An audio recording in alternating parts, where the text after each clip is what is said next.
নমস্কার, আমার নানা রঙের দিনগুলি ব্লগে আপনাদেরকে স্বাগত। কেমন আছেন সবাই? নিশ্চয়ই ভালো আছেন, আমিও ভালো আছি। আজকে সকালটা খুব সুন্দর, চারদিকে রোদ ঝলমল করছে। বর্ষার জল পেয়ে প্রতিটি গাছই সবুজ হয়ে উঠেছে, আর সেই সবুজের ওপরে সকালের রোদ্দুর যখন এসে পড়েছে তা যেন এক স্নিগ্ধ শুভ্র সকাল সাজিয়ে দিয়েছে।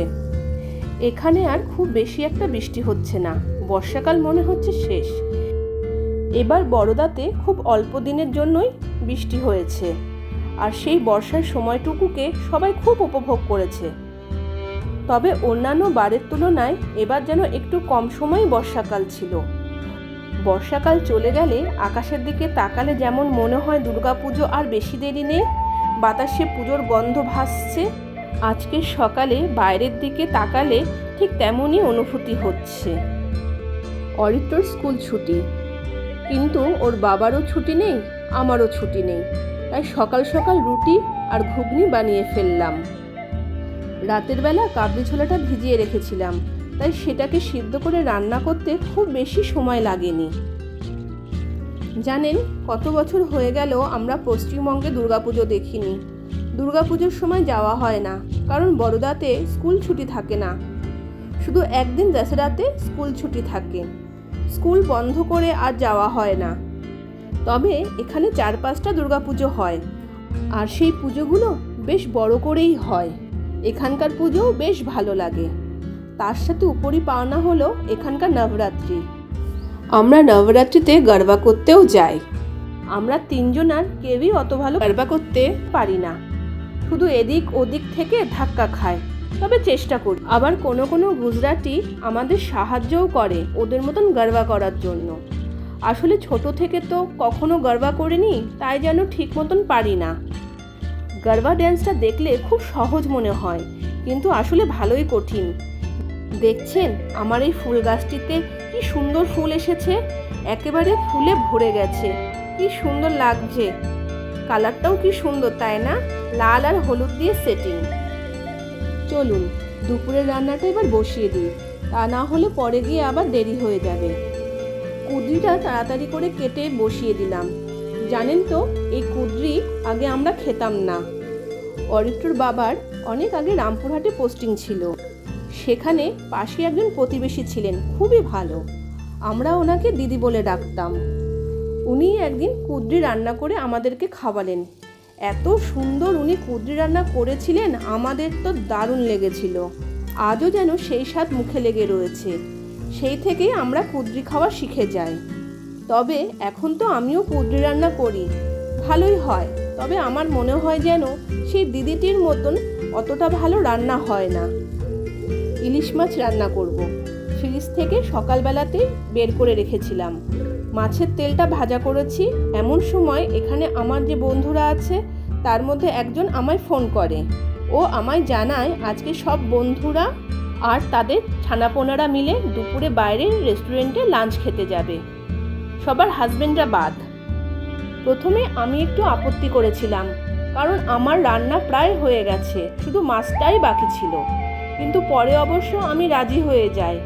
আমি একেবারে দুবেলার রান্না একসাথে করে রাখি। ভাবলাম যা রান্না করেছি সেটা রাত্রে খেয়ে নেব, আর মাছটা কমিয়ে 5 পিসের জায়গায় 3 পিস রান্না করলাম শুধু রাত্রের জন্য। এখানে জানেন তো দারুণ ইলিশ মাছ পাওয়া যায়, দামও আমাদের পশ্চিমবঙ্গ থেকে অনেকটাই কম। এই ধরুন 1 কেজি যদি মাছের ওজন হয় তাহলে মাছটার দাম প্রায় হয় 700-800 টাকা মতো, আর 1.5 কেজি যদি মাছের ওজন হয় সেটির দাম প্রায় 1000-1200 টাকা মতন হয়। বরোদাতে ডিম ভরা ইলিশও দারুণ পাওয়া যায়। আমার একটি ব্লগে এখানকার মাছের বাজার আপনাদেরকে দেখিয়েছিলাম। এবার আরেকদিন মাছের বাজারে ইলিশ মাছ কেমন উঠেছে সেটা আপনাদের সাথে শেয়ার করব। রান্না আমার শেষ হয়ে গেছে, এবার তাড়াতাড়ি করে গুছিয়ে বেরোবো। নিচে সবাই আমার জন্য অপেক্ষা করছিল, আর ওদের বাচ্চারা তো দাঁড়িয়ে থাকতে থাকতে শেষ পর্যন্ত আমার ঘরেই চলে এসেছে। একজনের আবার জল তেষ্টাও পেয়ে গেছে। আমি আর গ্লাসে জল না দিয়ে সরাসরি জগ ধরেই ওর মুখে জল ঢালতে থাকি। তারপরে তাড়াতাড়ি করে দরজায় তালা মেরে আমি নিচে নেমে যাই। নিচে স্নান করা, পুজো দেওয়া, তারপরে রেডি হয়ে বেরোনো, আর তার সাথে তো অরিত্র আছেই।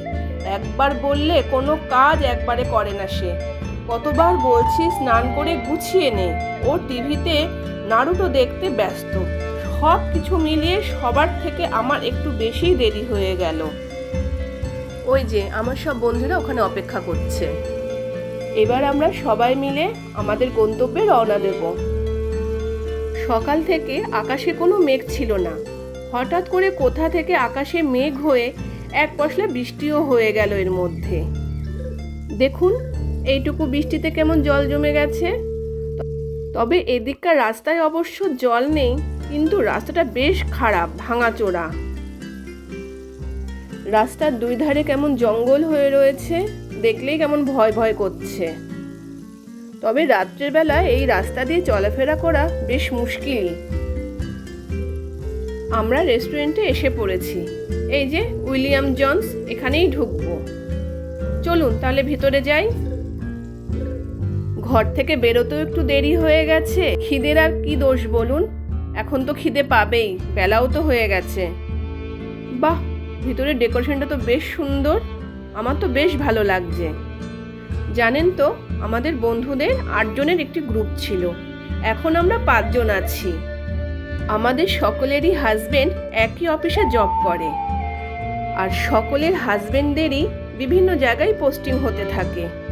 এই ধরুন না, আমারই যতদিন বড়দাতে প্রজেক্ট চলছে ততদিন এখানে আছি, তারপর আবার এখানে প্রজেক্ট শেষ হয়ে যাবে, আবার কোথায় পাঠিয়ে দেবে জানি না।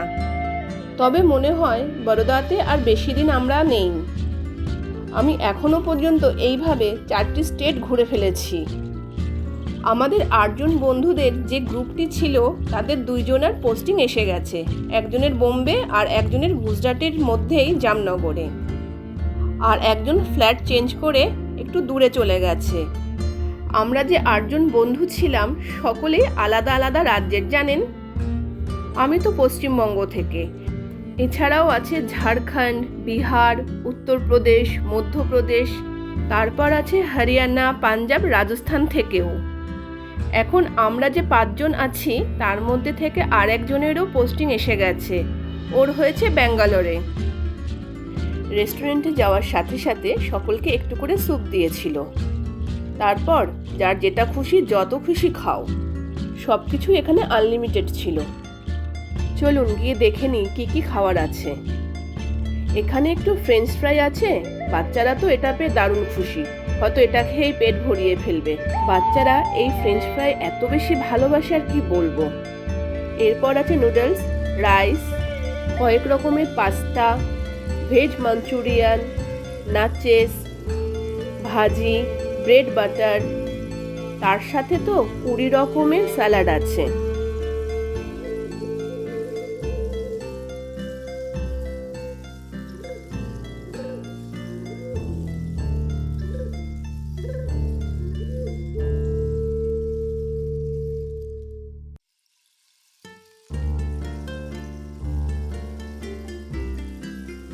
একটু পাকা পেঁপেও দেখছি আছে। একটি কি সুন্দর সরস্বতী মূর্তি দেখুন। সমস্ত দোকানে, রেস্টুরেন্টে গণেশের মূর্তি দেখা যায়। এই প্রথম দেখলাম কোনো রেস্তোরাঁয় গণেশের মূর্তি না রেখে সরস্বতী মূর্তি রেখেছে।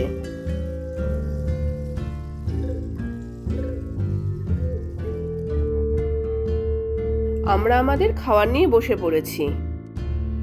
খাবারগুলো বেশ ভালোই লাগছে। অনেকদিন বাদে সব বন্ধুরা একসঙ্গে বসে একটু সুখ দুঃখের গল্প, ভালোটা মন্দটা সব কিছু ভাগাভাগি করে নিচ্ছি।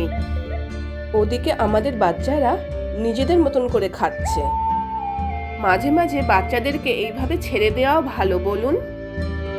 নিজেদের মতো একটু একারা ওদের পছন্দ মতন খাবারটা খেতে পারে, সেই সাথে খাবারটা কতটা খাবে সেটাও ওরা ঠিক করতে শেখে। নানা রকমের পিৎজাও ছিল, জানেন, সেটার ভিডিও করা হয়নি। এই যে দেখুন, ওর নাম আরব, ও নিজে নিজেই কিরকম নাচেস তুলে নিচ্ছে।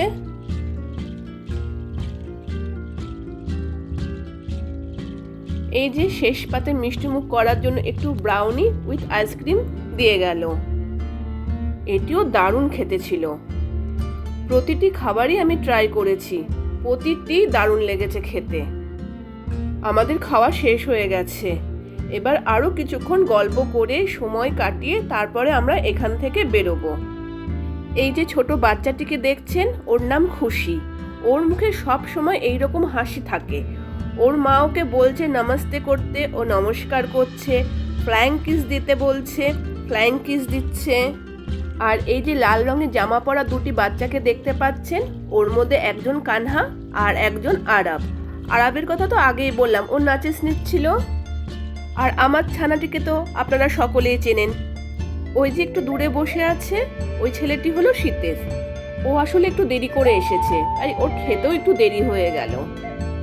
আমরা রেস্টুরেন্ট থেকে বেরিয়ে এসেছি। এখান থেকে যাব আর এক জায়গাতে। আমাদেরই এক বন্ধু এখানে ফ্ল্যাট কিনেছে, এখন সেখানেই যাব দেখতে। আমরা যখন রেস্টুরেন্টের ভেতরে ছিলাম, মনে হয় তখন আবার বৃষ্টি হয়েছে। রেস্টুরেন্টের ভিতরে ছিলাম তো, তাই কিছুই টের পাইনি।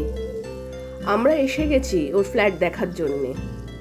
বাপ রে, দেখুন ওই লোকটি কিভাবে ঝুলে ঝুলে কাজ করছে। দেখলে গা শিরশির করে উঠছে যেন।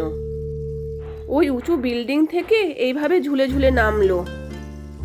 বাইরে থেকে তো দারুণ লাগছে বিল্ডিংগুলি। চলুন উপরে যাই।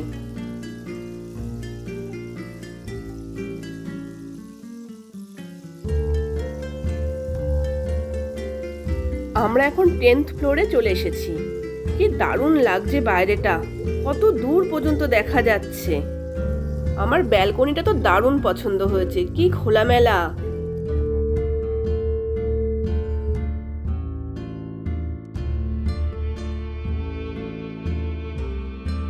এবার বাকি রুমগুলি ঘুরে একটু দেখে নিই, চলুন। Kitchen, store room, wash area, 3টে রুম, 3টে টয়লেট, একটি রুমের সাথে একটি ছোট বারান্দাও দিয়েছে দেখছি। সব মিলিয়ে ফ্ল্যাটটি খুব সুন্দর হয়েছে। আমার তো বেশ ভালো লেগেছে। আমি তাহলে ফ্ল্যাটটা একটু ঘুরে ঘুরে দেখি ভালো করে। আজ তাহলে এই পর্যন্ত, দেখা হবে আবার নতুন আরেকটি ব্লগে। ততক্ষণ পর্যন্ত সকলে খুব ভালো থাকবেন। যারা এখনো পর্যন্ত সাবস্ক্রাইব করেননি, তারা প্লিজ সাবস্ক্রাইব করে নেবেন আর লাইক করে দিতে ভুলবেন না যেন। আর আপনাদের বন্ধু বান্ধব আত্মীয় স্বজনদের ভিডিওটা একটু শেয়ার করবেন। আর হ্যাঁ, কমেন্ট করতে ভুলবেন না যেন।